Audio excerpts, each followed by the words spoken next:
Assalamualaikum warahmatullahi wabarakatuh. Sampurasun.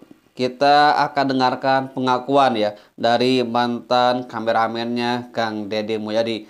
Oke, kita simak videonya bersama-sama. Silahkan.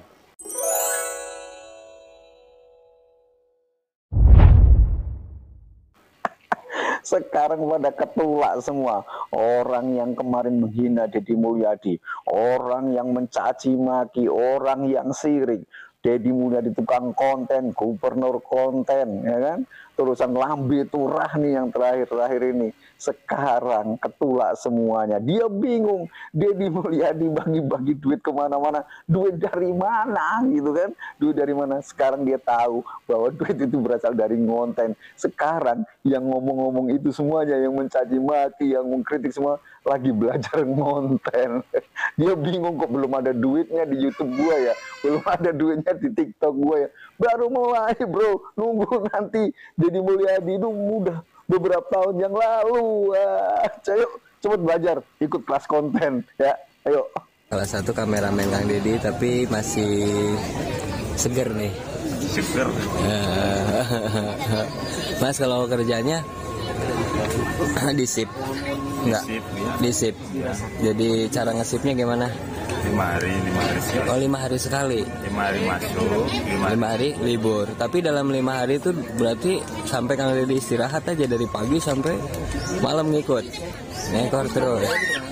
Nah itu kan unik ya, kalau konten-konten Kang Deddy itu kan unik ya. Jadi itu kalau mau ngambil gambar disetting dulu atau gimana dulu nggak? Oh kita nggak ada settingan. Nggak ada. Natural aja. Oh natural aja. Langsung.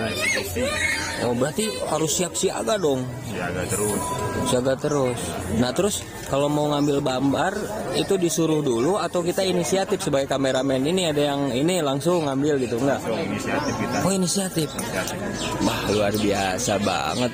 Mau ke kantor saya bilang lah saya aja ke beliau gubernur kok enggak dia datang ke tempat saya dan begitu datang itu full kamera. Saya bilang Kang ini kenapa pakai kamera? Dia bilang kita ke depan akan merekam hal-hal seperti begini karena saya tidak mau ada hal-hal yang bahwa kita ada kong kali kong dan lain sebagainya. Kita mau transparan dan semua orang tahu. Urusan saya naikin atau tidak naikin itu urusan saya. Di sini saya dalam hati bilang oh ini an attitude. Ini adalah integritas. Integritas kan do the right thing when no one see you. Melakukan hal yang benar pada saat orang tidak ada yang melihat. Jadi dia cuma ingin memberikan keterbukaan kepada seluruh masyarakat bahwa dia bekerja dan beginilah cara dia bekerja, dan ini kan masih belum 100 hari ya. Ini shock terapi yang diberikan untuk 100 hari pertama dalam jabatannya. Itu aja dari saya. Baik. Benarkah media sudah lupa membedakan kalau ini bukan fitnah? Lalu apa namanya? Jurnalisme itu bukan drama, fakta, bukan fiksi. Kalau ada yang salah, klarifikasi, bukan diputar jadi konten. Saya di sini bukan karena dibayar, tapi karena saya tahu kebaikan harus dibela. Kang Deddy Mulyadi bukan raja, beliau rakyat yang melayani rakyat. Dan kalau ada yang bilang beliau membangun kerajaan, coba periksa dulu yang membangun narasi siapa, yang menikmati rating siapa. Kepada para jurnalis, ingat kalimatmu bisa jadi pedang yang tak terlihat tapi tetap melukai. Dan kepada publik, jangan biarkan yang jujur diusik hanya karena dia tidak main sandiwara. Kang Deddy bukan raja, tapi kalaupun beliau punya mahkota, itu adalah cinta dari rakyat yang masih bisa membedakan mana benar, mana bualan. Tag 3 orang yang masih punya hati dan akal. Komentar, apakah kebaikan masih layak dibela di negeri ini? Klik share, jangan biarkan suara kebenaran dikalahkan oleh buzzer dan clickbait. Oleh karena itu, di dalam pertemuan yang sangat luar biasa dan berharga ini, saya ingin menyampaikan pesan bahwa RPJMD harus disusun dengan pemikiran menjaga keseimbangan pembangunan dengan alam. Jaga mata air, jaga hutan, jaga sawah. Karena Pak Gubernur kemarin dalam sambutan Munas kami menyampaikan bahwa apabila Jawa Barat ingin makmur, ingin sejahtera, airnya harus dijaga. Pak Gubernur dengan warna putih yang selalu setia mengikat kepalanya adalah simbolisme air yang terus mengalir dari hulu sampai ke hilir. Bergerak terus tanpa batas, tanpa rasa khawatir, dan kami di DPRD adalah warna hitam yang akan terus memberikan sarana supaya air itu terus mengalir, memberi kesejahteraan kepada rakyat Jawa Barat. Hitam dan putih adalah simbolisme warna, dua warna yang dalam teori semiotika disebut oposisi biner, berbeda tetapi satu kesatuan, seperti siang dan malam, seperti perempuan dan laki-laki, meskipun Pak Gubernur masih melajang. Sekali lagi saya menyampaikan selamat melaksanakan musrembang, karena Pak Gubernur ini setiap hari memproduksi ide-ide yang tidak pernah berhenti. Setiap hari melantunkan lagu, menyanyi, menari, tapi jangan biarkan Pak Gubernur menari tanpa tabuhan.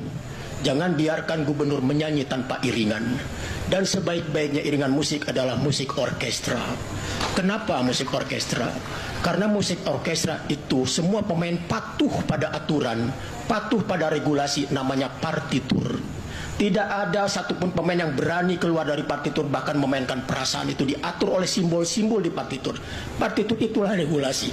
Oleh karena itu, sebanyak-banyak ide Pak Gubernur, maka semua perangkat, termasuk juga anggota DPRD, mari kita bebarengan menyusun aransemen yang kita tuangkan dalam partitur, supaya ide-ide gubernur itu bisa terwujud dalam sebuah program pembangunan yang sesuai dengan regulasi dan tujuannya untuk kesejahteraan masyarakat Jawa Barat.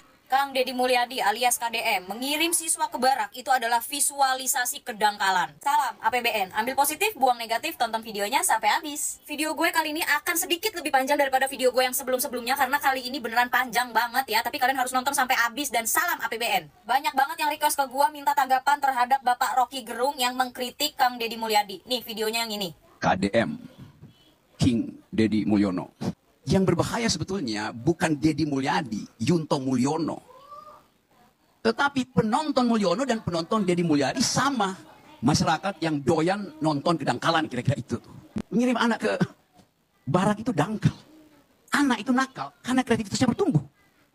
Diperlukan pedagogi. Yang dihasilkan oleh Deddy Mulyadi ada demagogi itu. Kirim ke barak itu. Kenapa nggak Gibran dikirim ke barak? Atau ayahnya?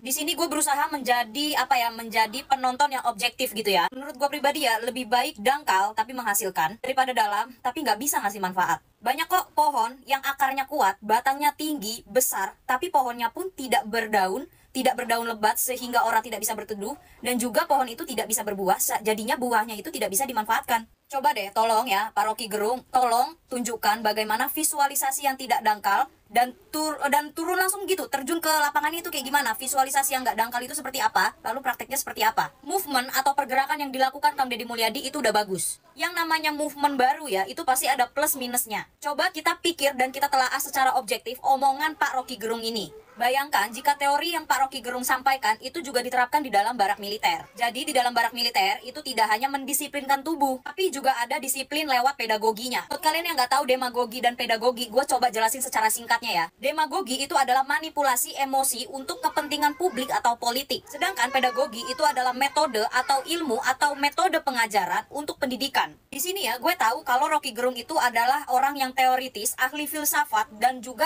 kritisi gitu ya. Suka mengkritik pejabat-pejabat maupun pemerintahan gitu ya. Tapi permasalahannya sekarang yang rakyat Indonesia butuhkan itu bukan teori lagi, bukan teoritis lagi, tapi praktek. Permasalahannya ya, kalau semuanya hanya diterapkan secara teori, semua orang juga bisa. Seperti Pak Rocky Gerung. Pak Rocky Gerung ini permasalahannya punya anak atau tidak. Di video yang sebelumnya, di videonya Pak Rocky Gerung, beliau menyampaikan bahwa anak itu menjadi natskal karena kreativitasnya sedang dibentuk. Iya Pak, saya sadar kalau kreativitas anak itu sedang dibentuk. Tapi saking kreatifnya Pak, anak-anak natskal itu bisa membun-bun orang loh Pak. Saking kreatifnya mereka itu bisa membahayakan orang lain loh Pak Rocky. Dan yang bikin gua bingung gitu ya, kenapa dibilang visualisasi kedangkalan gitu loh. Mengirim siswa-siswi ke barak militer itu adalah visualisasi kedangkalan. Kenapa dibilang dangkal? Itu adalah solusi dan cara terjun langsung kerja nyatanya Kang Deddy Mulyadi. Terus kalau menurut Pak Rocky Gerung sendiri harusnya seperti apa? Realisasinya itu harusnya seperti apa, Pak? Sebenarnya satu sisi gue pun paham maksud dari omongan Rocky Gerung ya. Beliau ini ingin kita tidak terlalu cepat terkesima, tidak terlalu cepat menyanjung seorang pejabat gitu loh. Terutama ini yang lagi diomongin Kang Deddy Mulyadi gitu. Gue ngerti maksudnya Rocky Gerung, paham gue. Maksudnya Pak Rocky Gerung itu juga, beliau itu mau kita itu benar-benar objektif gitu, melihat mana yang benar-benar tulus, benar-benar nyata, benar-benar jujur, dan mana yang hanya sensasi. Tapi permasalahannya ya, Kang Deddy Mulyadi itu lebih memilih dibilang menjadi orang yang dangkal, tapi melahirkan hamparan tanaman, daripada mengakui memiliki pemikiran yang dalam, tapi hanya membuat orang lain tenggelam. Dan Kang Deddy Mulyadi akan menghadapi segala kritikan dengan senyuman. Orang di dunia ini, di Jawa Barat, di Indonesia, yang teoritis dan memiliki segudang teori itu banyak, tidak hanya Rocky Gerung. Tapi orang yang memiliki solusi dan bisa langsung terjun serta kerja nyata, tidak semuanya itu seperti Kang Deddy Mulyadi. Teori itu memang perlu, teori itu penting, karena teori itu adalah landasan dan dasar. Tapi kalau teori tanpa kerja nyata sama dengan nihil. Sama seperti yang selalu gue bilang di konten-konten gue yang sebelumnya, teori dan prakteknya itu bisa berbeda. Teori itu adanya di buku, ya hanya teori, tapi prakteknya di lapangan itu bisa berbeda, bahkan bisa beda jauh dengan teori yang sudah dipelajari. Gue sendiri mengakui kalau Rocky Gerung itu adalah orang yang cerdas gitu, orang yang teoritis, filsafatnya tinggi, cerdas lah pokoknya. Tapi menurut gue kali ini ya, saking pintarnya seorang Rocky Gerung, pemikiran itu terlalu jauh gitu. Saking teoritisnya, beliau itu sampai nggak tahu apa yang dibutuhkan sama rakyat saat ini. Balik lagi, kalau cuma ngomongin teori, semua orang juga bisa. Coba kalau Pak Rocky Gerung yang turun terjun langsung ke lapangan, bisa nggak? Masyarakat Jawa Barat, selamat. Anda telah memilih dengan benar. Khusus bagi Jawa Barat, siap-siaplah masyarakat Jawa Barat untuk bersama dengan gubernur hebat ini melakukan sesuatu agar kemudian jelas Jawa Barat mau kemana. Dan lebih terkhusus lagi bagi teman-teman yang mengambil posisi sebagai ASN atau apapun di sana sebagai penyelenggara negara, tampaknya benturan budaya dalam hal pelayanan publik itu akan terjadi. Dan kalian harus menyesuaikan diri. Sebab di forum ini saya mengatakan bahwa sejujurnya saya menyetujui seluruh argumen Pak Gubernur tadi. Masyarakat Jawa Barat, selamat. Anda telah memilih dengan benar. Terima kasih telah menyaksikan percakapan ini. Oke, luar biasa ya. Ternyata ungkapan dari kameramen Kang Deddy Mulyadi ya.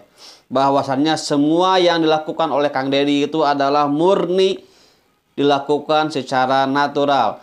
Bukan settingan ya. Dan juga Bosman Bardigu, wah kaget ya, ternyata semua yang dilakukan oleh Kang Deddy Mulyadi itu dalam bentuk transparansi ya.